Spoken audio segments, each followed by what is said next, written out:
J'aime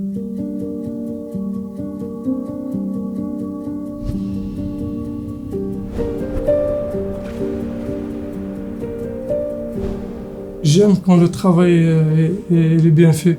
Et je suis très exigeant en moi-même. J'étais calorifugeur et échafaudeur et après j'ai eu un accident de travail.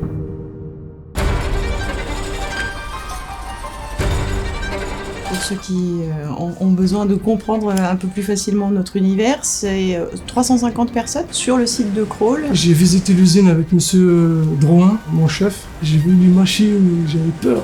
Je me suis dit, oh là là, je me suis mis...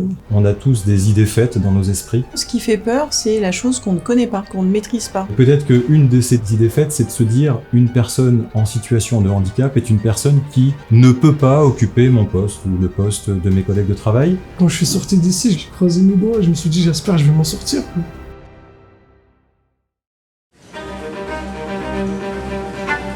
Mon premier jour de travail, c'est là où j'avais senti que les gens ils sont bien dans cette usine. Ils m'ont bien accueilli. Au début, où on essaye de caler l'aménagement de poste aux besoins liés au handicap, on peut trouver ça complexe. Pour autant, on avait la chance dans l'entreprise d'avoir des aménagements de postes et des équipes qui étaient partantes pour nous accompagner sur ces sujets-là. Peut-être que le frein principal réside toujours dans le temps. Il y a toujours cette appréhension, pour le tuteur notamment. Il faut toujours avoir conscience de l'handicap qu'il a.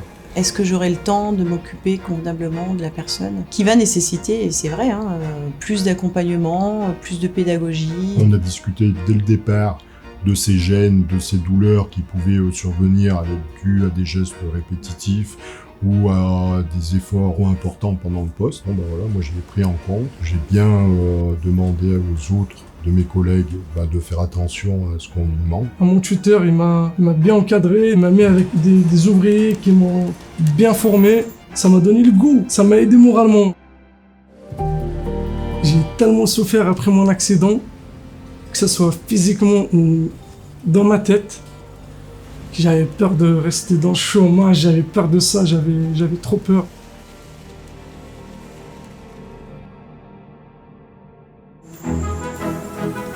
Sur une trentaine d'années en arrière, moi j'ai vu l'usine qui a considérablement évolué, au-delà des équipements. L'automatisation a fait aussi beaucoup de choses.